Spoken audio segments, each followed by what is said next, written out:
안녕하십니까. 오늘은 2월 3일 연중제 4주간 월요일입니다. 매주 월요일은 그 주간의 독서와 복음을 일주일 거 같이 공부합니다. 그래서 이번 주 오늘 월요일인데 4주간 월화수목금토 독서는 히브리서 11, 12, 13 히브리서 끝까지예요. 복음은 마르코복음 5장, 6장 그래서 우리 성경 공부 복습입니다. 성경 공부 복습. 네.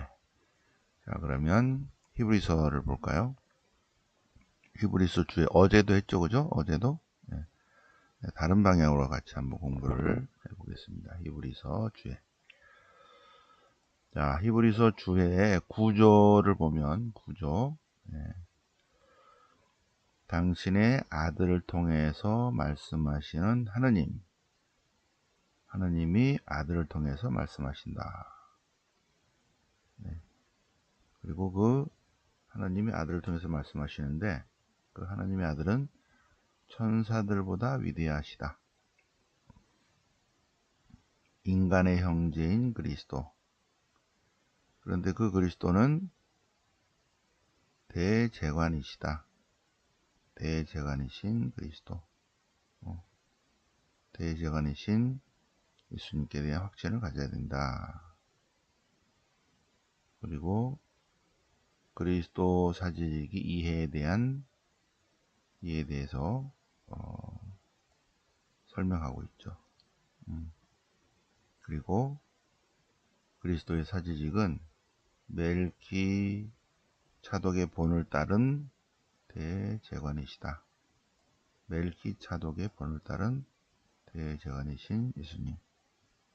그래서 멜키체덱 대사제 멜키체덱 안에서 설명하고 그분의 사제직을 이은 영원한 대사제이신 그리스도 예수님에 대해서 설명을 하고 있습니다. 그러면서 옛계약의 제사를 비교하면서 새 계약의 제사에 대한 설명을 하고 있고 오늘 이번 주 내용이 그래서 그분을 따르는 신앙생활을 해야 된다. 믿음과 인내, 참다운 그리스도인의 생활. 7번을 얘기하려고 여기까지 쭉 설명해 온 거죠. 7번을 얘기하려고. 자, 여기서 이제 멜키 차독에 대한 설명을 좀 해볼까요? 자, 멜키 차독에 대한 설명을 해보겠습니다. 다윗이 사울 다음으로 사울이 베냐민 지파의 왕이었는데 다윗이 이제 사울 베냐민 지파와 유다 지파를 통합합니다. 그래서 베냐민 지파, 유다 지파의 왕이 됩니다. 왕. 그래서 두 지파의 통합 왕이 돼서 7년 반 동안 헤브론에서 다스리시고, 그러니까 10개 지파의 북쪽에 10개 지파의 부족장들이 다윗에게 와서 우리들의 왕도 되어주시오. 그래서 계약을 맺습니다. 계약을.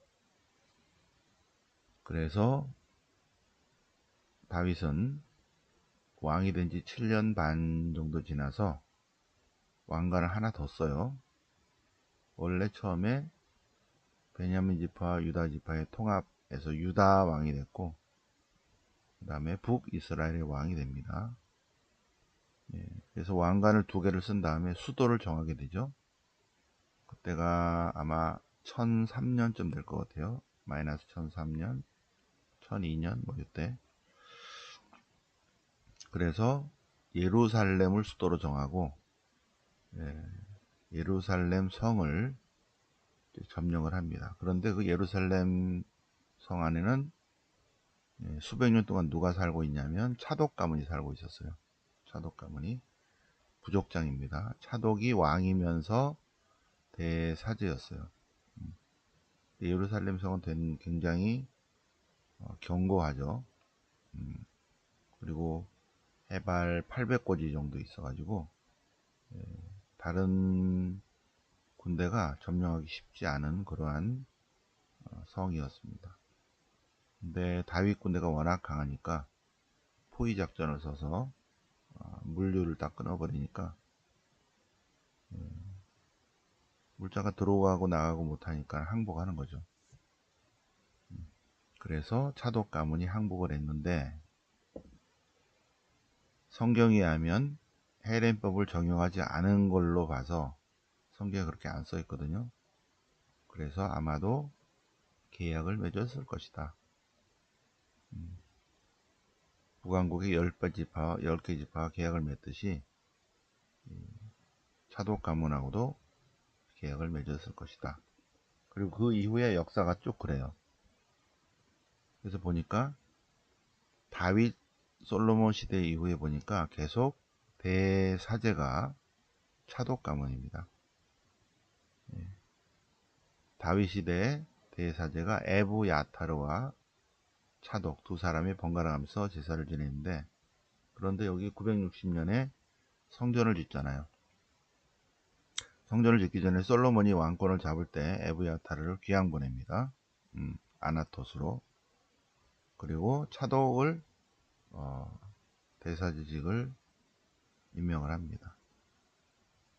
그런데 960년경에 예루살렘 성전이 완공되니까 예루살렘 성전 대사제는 차독이에요. 레위 지파가 아니라. 자, 그래서 다윗, 솔로몬, 르하밤, 아비야, 마사, 여호사밧, 여호람 계속 예루살렘 성전의 대사제는 차독입니다. 그런데 587년에 성전이 무너지죠. 그래서 유배당합니다. 그래서 차독의 후손들도 같이 유배를 당합니다. 그리고 다시 50년 유배살이를 하고 다시 돌아와요. 538년에 돌아옵니다. 그리고 하가이 즈카리에서 제2성전이 다시 이제 짓게 돼서 515년에 완공이 됩니다. 515년에 완공이 되죠. 완공이 되니까 다시 차독이 나타나는 거 있죠. 제2성전이 지어질 때 레위 지파 사제들은 이제 우리가 하는구나 하고 좋아했는데 차독이 나타나서 우리가 할 거야. 왜 니네가 하는데? 우리는 다윗이 점령하기 전부터 우리가 이 자리에서 대사지였어. 바로 그 자리에서. 그래서 제2성전 때도 마찬가지로 하스모네아 왕조 때까지 계속 차독입니다. 차독이 대사제예요. 그런데 그때 이제 토라를 완성하게 됩니다.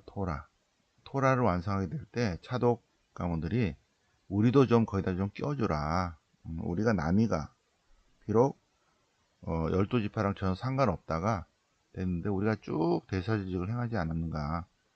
그러니 우리도 성경 안에 좀 껴줘. 오케이 한 거예요. 바로 그 내용을 보겠습니다. 자, 마이너스 750년경에 왕국이 분리되면서 예루살렘 성전으로 제사 지내러 가지 않으니까 북왕국의 개혁가들이 모여서 북왕국의 헌법을 만들어요. 그것이 신명기 법전입니다. 네. 신명기 법전 안에는 하나인 전례가 나와요.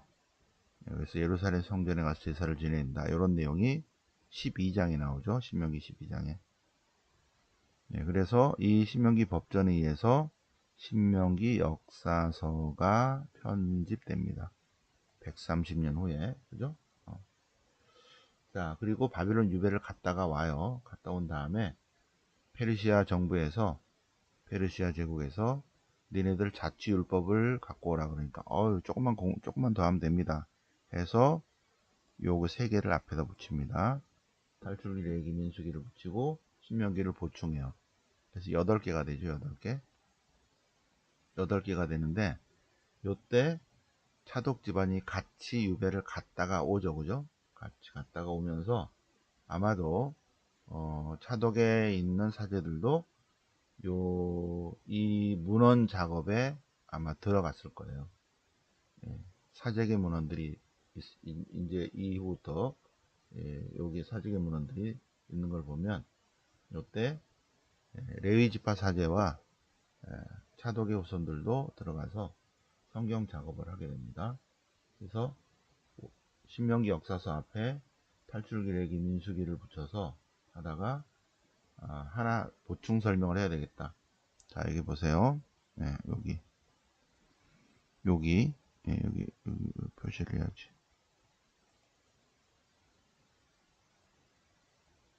네. 자, 앞에 붙인 게 뭐냐면 1장부터 11장까지는 기원사, 그리고 12부터 50까지는 성조사.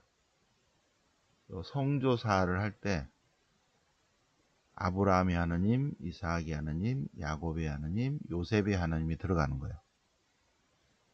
그 하느님은 출애굽의 하느님이다는 설명인데, 그러면서 창세기 안에 14장에 창세기 14장 17절에 여기에 뭐가 들어가냐면 여기 이렇게 멜키 차독에 관한 내용이 이 안에 들어간다는 거죠.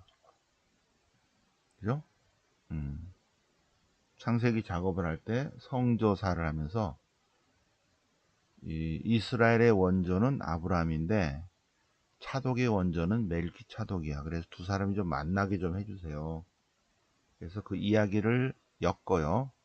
원래는 없는 이야기인데, 아브라함이 롯을 구해오면서 올 때 멜키 차독이 빵과 포도주를 갖고 나와서 축복해주는 그런 내용이 이제 여기 삽입되면서, 그러면서 내용이 뭐냐면, 아브라함과 멜키 차독이 남이가 옛날부터 알았다. 그 얘기가 옛날부터 알았다. 그런데 알았을 때, 그때는 뭐다? 그때 벌써 멜기 차독으로 대사제였다. 그런데 예수님은 멜기 차독의 사제직을 이은 대제관이시다. 예. 그런 게 창세기 14장 17절이 들어있으니까는 그거에 근거로 해서 요 히브리서가 그거를 정리를 하고 있습니다. 그죠? 예. 그래서 멜기 차독에 관한 내용을 좀 봤고요. 자, 그러면 히브리서 11장, 여기 이제 박스로 잘 해놨죠, 그죠? 오늘 거야, 오늘. 연중제 4주간 월요일 딱 있죠, 그죠? 네. 연중제 4주간 월요일. 응? 시작. 그래서 기드온, 바락, 삼손, 입다, 다윗, 사무엘, 그리고 그래서 판관들과 또 왕조 시대의 여러 사람들을 쭉 예언자들 포함해서 하면서, 그들은 하느님께 대한 믿음으로 여러 전쟁을 했고 하느님의 정의를 실천했다. 약속된 것을 얻었다. 구약의 약속이죠. 구약의 약속. 그리고 35절 이하는 여러 가지 성경에 많은 인물들이 어려움을 겪었는데 그들도 모두 믿음으로 쭉 이겨냈다. 그러나 얻어냈지만 하느님께서는 우리를 위해서 더 좋은 것을 내다보셨기 때문에 예수님이 오시기 전에 예수님이 주시는 은총과 축복, 그거는 좀 미뤄놨다. 그런 얘기입니다. 약속된 것을 얻지는 못하였다. 이 약속은 신약의 약속이에요. 신약의 약속. 자, 히브리서 12장 시련과 인내. 이 히브리서를 쓴 목적이 바로 12장에 있는 거 있죠. 왜 썼다고요? 그러니까 플러스 100년경에 미사일 잘 안 나가. 전례를 등한시해. 왜? 권태기에 빠졌어. 에이, 그게 무슨 소용이 있어. 뭐? 그리스도의 사제지? 아니, 예수님이 사제였어? 아니잖아. 안 할래. 코로나 지나고 미사 잘 안 나가듯이 별로로 권태기에 빠진 사람들에게 그리스도 예수님이야말로 신약의 대사제이시다. 그분은 당신 자신을 제물로 바치신 분이시다. 멜기차독의 대사제이시다. 영원한 사제이시다 라는 설명한 다음에 12장 그래서 어떻게 한다? 어려움을 이겨내야 되고 권태로움을 이겨내야 되고 나눔과 섬김, 희생과 봉사의 사랑의 삶을 살아야 된다. 그 얘기입니다. 그래서 그리스도를 바라봅시다. 신앙생활 좀 열심히 합시다. 그 얘기예요. 신앙생활을 열심히 합시다. 그래서 하나님께서는 우리를 가르치신다. 우리에게 훈육을 하시는 육신의 아버지가 계시다면 영적인 아버지께 순종해서 하나님의 거룩함에 동참해야 된다. 하나님께서 우리를 바른 길로 이끄시려고 한다. 거룩해지지 않고서는 하나님께로 나아갈 수 없다. 하나님의 은총을 놓쳐버린 일이 없도록 해야 된다. 맏아들의 권리를 바라버린 에사와 같은 마인드를 가져서는 안 된다. 에사는 나중에 아버지 축복을 원했지만 에사는 노노노노 이미 끝났다 이랬다는 거죠. 은총과 부르심에 은총과 부르심에 합당한 생활을 해야 된다. 나눔과 섬김, 희생봉사, 사랑의 삶을 살아야 한다. 우리는 참 그리스도인이다. 우리가 나아가는 곳은 시온산이고 천상 예루살렘이다.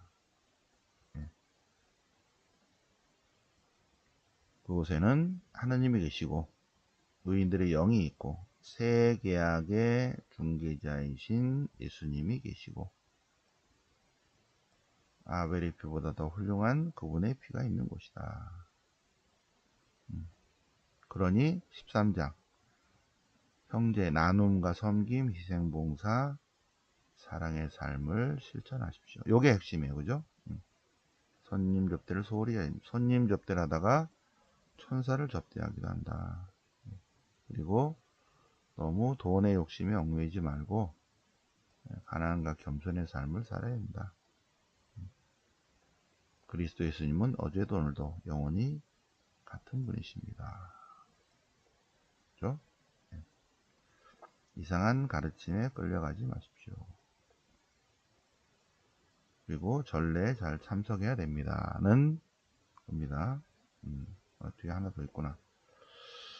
그러므로 그리스도 예수님을 통해서 언제나 찬양의 제물을 바치십시오. 그리스도를 통한 미사야말로 하느님 마음에 드는 제물입니다. 그런데 그것은 나눔과 섬김, 희생봉사, 사랑의 삶으로 이어져야 됩니다. 그죠? 하느님께서는 예수 그리스도를 통해서 우리에게 은총과 축복을 주실 것으로 믿습니다. 그래서 연중기 4주간 토요일 끝났음. 그죠? 자, 그러면 복음은 마르코 복음이고 마르코 복음 어저께 루카 복음인데 마르코 복음 다시 볼까요? 마르코 복음의 포인트는 공간 복음의 원조예요. 그죠? 공간 복음서의 원조. 요거를 다 따라한다는 거죠. 8장 27절이 꼭지점이다. 그래서 마르코 복음의 구조를 보면 이렇게 예수님의 공생활이 쭉 이어지다가 8장 27절에서 사람들이 날 누구라고 하더냐 누구라고 하던데요. 제자들은 날 누구라고 하느냐 선생님은 살아계신 하나님의 아들 그리스도이십니다. 예수님이 노노노노 그런 그리스도가 아니라 순환받고 죽으시고 묻히시고 사흘 만에 다시 일으켜지는 사람의 아들이다. 이렇게 말씀하셔요. 그래서 예고, 첫 번째 예고, 두 번째 예고, 세 번째 예고, 그리고 직접 진짜 순환받으시고 죽으시고 묻히시고 부활하신 그런 내용입니다. 자, 그러면 마르코 복음서를 누가 썼냐? 모른다. 확실한 건 뭐다? 요한 마르코가 절대 안 썼다. 그는 유다인인데 해외 디아스포라 유다인이다. 누굴 위해서 썼다? 이방인이면서 그리스도교로 개종한 이방계 그리스도인을 위해 썼다. 어디서 썼다? 모른다. 이스라엘에서는 절대 안 썼다. 이스라엘 바깥에. 이집트라고도 하는데 알렉산드리아 하는데 그건 확실하지 않다. 언제 썼다? 70년 예루살렘 성전 파괴 사건 전에 썼을 것이다. 오케이. 자, 그래서 오늘 마르코 복음 5장 6장 빠르게 보겠습니다. 게라사인들의 지방, 이방인들의 지방으로 갔어요. 돼지고기 먹는 이방인들의 지방으로 가니까 귀신 들린, 더러운 영이 들린 사람이 예수님께 와서, 예수님, 저희를 괴롭히지 말아 주십시오. 너 누구냐? 우리 사람 많아요. 사람이 아니라 귀신들 많아요. 이름이 뭔데? 저희요, 레지아예요. 레지아. 군대입니다. 레지오, 레지아. 복수예요. 군대입니다. 수가 많습니다. 그래? 그 사람에게서 나가라. 그러니까는 저희가 이 바디가 필요한데 돼지 속으로 들어가게 해주세요. 돼지의 몸이라도. 그래, 들어가. 그랬더니 이 마귀들이 돼지 속으로 들어갔는데 돼지들이 미쳐가지고 호수에 빠져 죽었다. 그런 얘기입니다. 돼지고기를 먹는 동네요. 돼지 키우는 동네. 돼지 치던 이들이 와가지고 뭔 일이요? 하고 보니까 이 마귀 들린 사람이 제정신으로 앉아있는 걸 보고 이제 겁이 났죠. 그러니까 떠나 주십사 청했습니다. 그래, 오케이. 그런데 이제 그 마귀 들렸던 청년이 예수님과 같이 있게 해주십사. 그러니까 그러지 말고 하나님이 얼마나 은총과 축복을 해주신지 알려라. 그러니까 데카폴리스 10개 지방이죠. 그쪽 지방에 알렸다. 그래서 많은 사람들이 아주 놀랐다. 그래서 더 몰려들었다. 예수님께.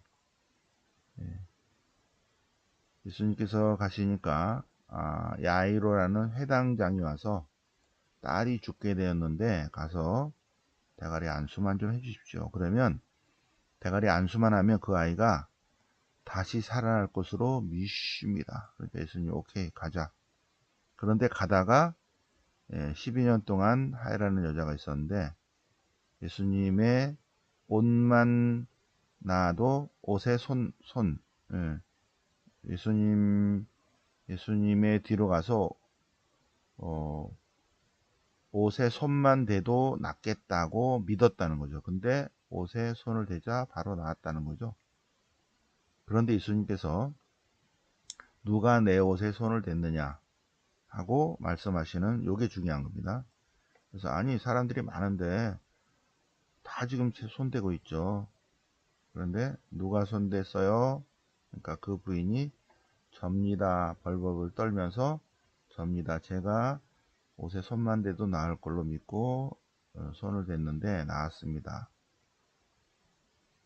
예수님께서 제가 왜 불러낸지 아십니까? 잘 모르겠는데요. 네.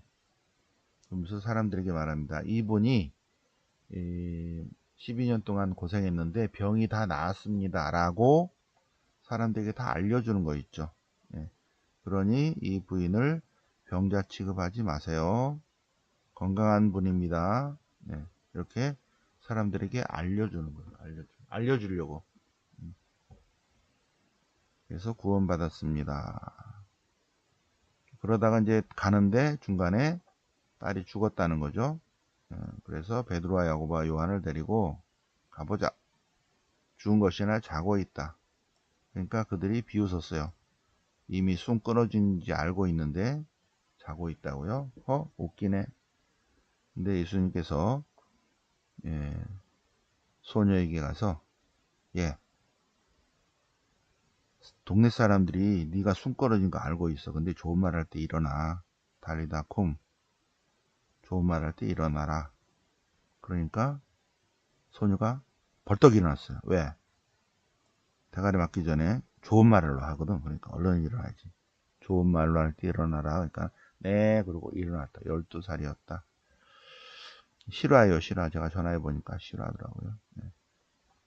실제로 죽었던 아이가 일어났어요. 자, 고향으로 갔습니다. 나자렛으로 가셔서 무시당했어요. 무시. 왜?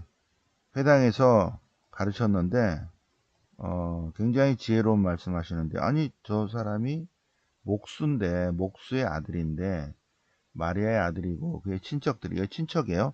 야고보, 요세, 유다, 시몬 친척들 누이들도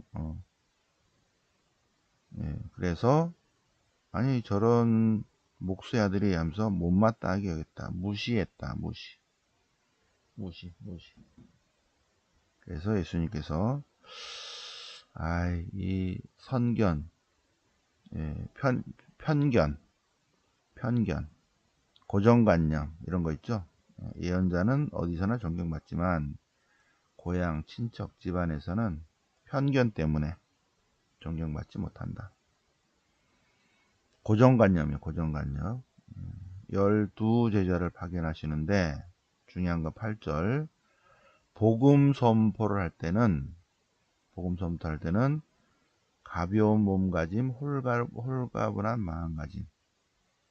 복음 선포할 때는 가벼운 몸가짐, 홀가분한 마음가짐. 요 6장 8절 요것 때문에 여기에 꽂혔다는 거잖아요. 프란치스 성인이. 그렇구나. 그리고 다 옷을 벗어버렸어요. 그죠? 아버지 앞에서. 자, 헤로데에 관한 세례자 요한이 죽은 거가 세례자 요한의 죽음에 대해서 세례자 요한이 왜 죽었나를 보면 전승에 의하면 헤로데 대왕이 아니라 헤로데 대왕의 아들이에요. 헤로데 아들. 헤로데 안티파스. 헤로데 아그리빠가 아니라 헤로데 안티파스. 헤로데 아들 생일에 헤로디아가 춤을 췄다는 거죠. 22절. 근데 당시의 관습에서 공주가 절대 사람들 앞에서 춤추지 않아요. 그러니까 이거는 이제 전승이죠. 전승. 이런 건 실화가 아니다. 춤추어서 사람들을 즐겁게 해가지고 네 소원이 뭐냐 다 들어준다. 그러니까 묘한의 머리를 베주세요 이랬다는 건데 이거는 구전전승이고 실제로는 다른 이유였다는 겁니다. 이건 통과. 5,000명을 먹이시고 물 위를 걸으시고. 자, 31절 마르코 복음 6장 31절. 제자들에게 외딴 곳으로 가서 좀 쉬어라. 왜? 너무 일이 많아. 사람들이 너무 많아. 자, 피정해야 됩니다. 피정. 쉬는 시간이 필요한 거 있죠. 쉬는 시간에 뭐 해야 되는가? 청소해야 됩니다. 청소. 그래서 지금 이제 제가 앞으로 공부할 내용이 AI고 또 드론과 로봇인데 또 하나는 뇌를 공부하고 싶어요. 뇌. 그래서 뇌를 청소하는 것 굉장히 중요하다. 그렇게 청소만 잘하면 절대 치매에 걸리지 않는다. 맑은 정신으로 120, 150까지 살 것이다. 저는 그렇게 확신합니다. 그래서 거기에 대한 것도 제가 연구를 좀 해보려고 그래요. 다 되면 제가 논문 발표를 하겠습니다. 자, 외딴 곳으로 가서 쉬는 거 중요합니다. 피정이에요, 피정. 그리고 명상, 이런 게 되게 중요하죠. 자, 그래서 너희가 그들에게 먹을 것을 주라고 하는데 빵 5개, 물고기 2마리로 밖에 없는데요. 예수님께서 축성하시고 사람들에게 나누어 줬는데 모두 배불리 먹었는데 사람만 5,000명이다. 그리고 물 위를 걸으셨다. 새벽에 물 위를 걸으셨다. 물 위를 걸으시면서 뭐라고 말씀하셔요? 나다. 에고 에이미. 나다. 나 하느님이야 하는 거예요. 나 하느님이야. 자, 빵 5개와 물고기 2마리로 5,000명을 먹이신 예수님은 물 위를 걸으시면서 나다 하는 하느님이시다는 거예요. 그래서 5,000명을 먹이신 기적과 물 위를 걸으신 것은 같이 세트로 나옵니다. 그래서 마테오, 마르코, 요한. 마테오, 마르코, 요한 이렇게 세 군데는 똑같이 나와요. 이렇게. 그래서 오늘 5,000명을 먹이신 기적 여기까지 일주일 동안 쭉 다 공부했고요. 멜기 차독에 대해서 다시 한번 복습했고, 자, 오늘은 2월 3일 휴강입니다. 휴강. 6일에 부제품, 7일에 사제서품인데 6일과 7일에 명도성당에 사람들이 다 못 들어가니까 1층, 3층, 7층에 본당 신자들이 와서 그러니까 서품 받는 부제품 사제 서품 받는 신자들이 와서 스크린으로 봐야 되기 때문에 그 스크린을 쏴줄 수 있는 설치를 월요일부터 해야 된다는 거야. 그래서 방송 장비, 방송을 받아 가지고 스크린을 보고 그 명동성당에서 되는 거를 할 수 있도록 그거를 보는 시설을 월요일부터 한대요. 월화수 해가지고 목금 이렇게 부제품 사제품 하고 금요일날 이제 철수를 합니다. 그럼 이제 8일은 해요. 그렇게 한다는 거를 제가 여기다가 써놨죠. 네, 노란 걸로 3개 다 써놨습니다. 영상 설치 준비 관계로 가톨릭관 휴관하니까 우리도 거기에 맞춰서 휴관한다 썼습니다. 네, 자 그러면 오늘 월요일날 성경 월요일 오늘의 말씀 일주일 거 다 같이 공부해 보겠습니다. 히브리서 마르코복음 공부했습니다. 네, 영광의 성부와 성자와 성령께 처음과 같이 장선 영원히 아멘. 성부와 성자 성령 이름으로 아멘.